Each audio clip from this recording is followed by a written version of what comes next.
नमस्कार दोस्तों, आज हम इस वीडियो में इलेक्ट्रिकल की और कुछ इम्पोर्टेंट क्वेश्चन के बारे में डिटेल में डिस्कशन करेंगे। तो देखो फर्स्ट क्वेश्चन क्या है, the power in a pure inductive circuit. एक प्योर इंडक्टिव सर्किट का पावर का वैल्यू कितना होता है, 0 होता है या 4 टाइम होता है या लो होता है या वेरी हाई होता है।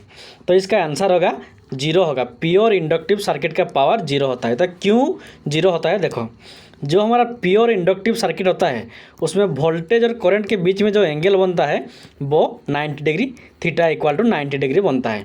तो देखो जो पावर होता है, power equal to voltage into current into cos theta होता है, equal to voltage into current into cos theta के बदले क्या लिखेंगे, 90 डिग्री लिखेंगे। तो 90 कॉस 90 का वैल्यू कितना आता है, voltage into current into cos 90 का वैल्यू 0 होता है, इसलिए टोटल वैल्यू क्या होगा, 0 होगा। तो इसीलिए प्योर इंडक्टिव सर्किट का जो पावर होता है उसका वैल्यू 0 हमेशा होता है। ऐसे ही जब प्योर कैपेसिटिव सर्किट होता है तब भी क्या होता है ना, पावर का वैल्यू 0 होता है, क्योंकि प्योर कैपेसिटिव सर्किट में भी वोल्टेज और करंट के बीच में जो एंगल बनता है वो भी 90 डिग्री बनता है। लेकिन जब प्योर रेजिस्टिव सर्किट होता है तब क्या होता है ना, वोल्टेज और करंट के बीच में जो एंगल बनता है थीटा इक्वल टू 0 डिग्री होता है। तो देखो theta equal to 0 means cos theta, cos 0 equal to कितना होगा, कॉस 0 इक्वल टू 1 होगा। तो इसीलिए प्योर रेजिस्टिव सर्किट में पावर का वैल्यू क्या होता है, मैक्सिमम होता है, क्योंकि P equal to voltage into current into cos 0 means 1, तो VI होगा उसका आंसर। तो इस क्वेश्चन का आंसर क्या होगा, 0, ऑप्शन ए 0 होगा इसका आंसर। उसके बाद question number 2, what is the unit of magnetic flux. एक मैग्नेटिक फ्लक्स का यूनिट क्या है, वेबर, एम्पियर, ओम या कूलम होगा। तो देखो मैग्नेटिक फ्लक्स का यूनिट होगा वेबर, एम्पियर किसका यूनिट है, करंट का यूनिट एम्पियर है, ओम रेजिस्टेंस का है और कूलम चार्ज का यूनिट है कूलम। तो इसका आंसर होगा ऑप्शन नंबर ए। उसके बाद question number 3, what type of water is use in battery. Battery में हम इनमें से कौन सा वाटर को यूज करते हैं, हॉट वाटर को, नॉर्मल वाटर को या डिस्टिल वाटर को या ऑल ऑफ द एबव। देखो जो वाटर हम बैटरी में यूज करते हैं वो होता है डिस्टिल वाटर। हम हॉट वाटर और नॉर्मल वाटर को बैटरी में नहीं यूज करते, क्योंकि ये दोनों में बहुत सारे इनविजिबल डस्ट पार्टिकल रहता है जो बैटरी को डैमेज कर सकता है, इसीलिए हम डिस्टिल वाटर को बैटरी में यूज करते हैं। ऑप्शन नंबर सी होगा इसका आंसर। उसके बाद क्वेश्चन नंबर 4 देखो, डेसिमल नंबर 35 है, इसको हम बाइनरी में कन्वर्ट करेंगे। देखो एक डेसिमल नंबर को कैसे बाइनरी में कन्वर्ट करते हैं, देखो 35 है, इसको पहले क्या करेंगे, हम 2 से डिविजिबल करेंगे तो क्या 70 होगा और एक ज़्यादा रहेगा। उसके बाद देखो फिर 2 से डिविजिबल करेंगे, 2 8 होगा 16, उसके बाद और एक ज़्यादा रहेगा। उसके बाद देखो 2 को हम 4 से डिविजिबल करेंगे, 2 4 8 तो 0 रहेगा, इसमें कोई भी ज़्यादा नहीं रहेगा। उसके बाद 2 2 4 इधर भी 0 होगा।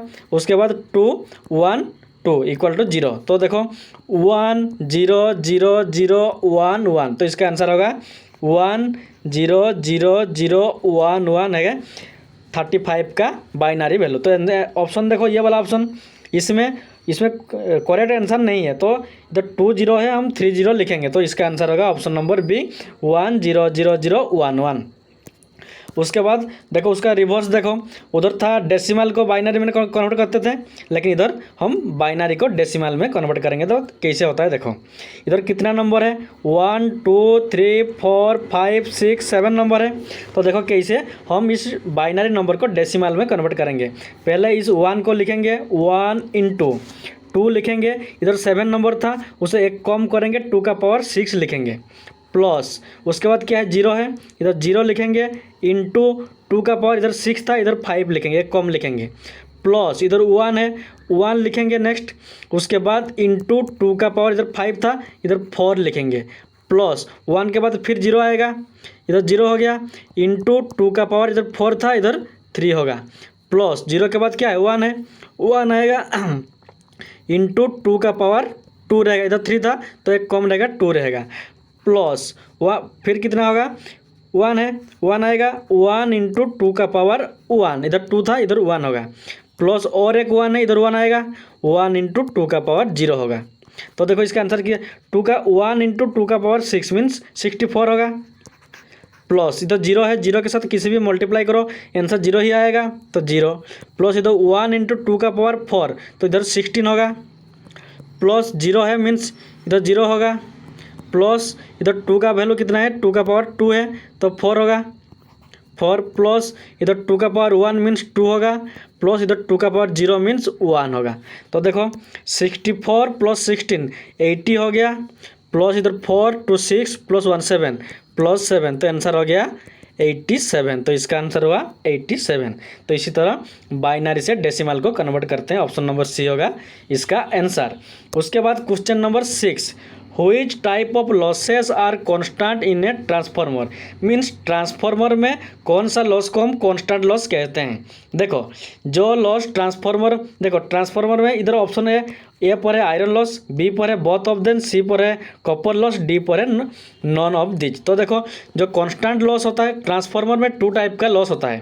पहला होता है कांस्टेंट लॉस, दूसरा होता है वेरिएबल लॉस। तो कांस्टेंट लॉस किसे कहते हैं, जिस लॉस लोड इंक्रीज हो या डिक्रीज हो, लेकिन लॉस का वैल्यू जितना था कांस्टेंट ही रहेगा, ना ही बढ़ेगा ना ही कमेगा, उसको हम क्या कहेंगे, कांस्टेंट लॉस कहेंगे। लेकिन जब वेरिएबल लॉस होता है, लोड इंक्रीज जब होता है तब ये लॉस भी इंक्रीज होता है, और जब लोड डिक्रीज होता है तब ये लॉस भी डिक्रीज होता है। उस टाइप लॉस को क्या कहते हैं ना, वेरिएबल लॉस कहते हैं। तो इस क्वेश्चन का कांस्टेंट लॉस ट्रांसफार्मर का कौन सा है ना, iron loss. Iron loss constant loss होता है, क्योंकि ये लोड बढ़े या कमे ये कांस्टेंट ही रहता है। तो ये आयरन लॉस 2 टाइप का होता है। पहला होता है ईडी करंट लॉस, दूसरा होता है हिस्टेरिस लॉस। ये दोनों को मिलाकर आयरन लॉस बनता है। और जो कॉपर लॉस होता है इसको हम क्या कहते हैं ना, वेरिएबल लॉस कहते हैं, क्योंकि ये लोड के साथ बढ़ता है और लोड के साथ भी डिक्रीज भी होता है। तो इसका answer option number A, constant transformer loss का कांस्टेंट लॉस है आयरन लॉस है। उसके बाद नेक्स्ट क्वेश्चन देखो, in dash connection line current equal to phase current. देखो कनेक्शन 2 टाइप का होता है, तो कौन सी कनेक्शन में लाइन करंट और फेज करंट बराबर मीन्स इक्वल होता है। देखो कनेक्शन एक स्टार कनेक्शन होता है और एक डेल्टा कनेक्शन होता है। स्टार कनेक्शन में क्या होता है ना, line current equal to phase current होता है। ये तो ऑप्शन क्या होगा ना, स्टार कनेक्शन होगा। लेकिन वोल्टेज क्या होता है, line voltage equal to √3 into phase voltage होता है।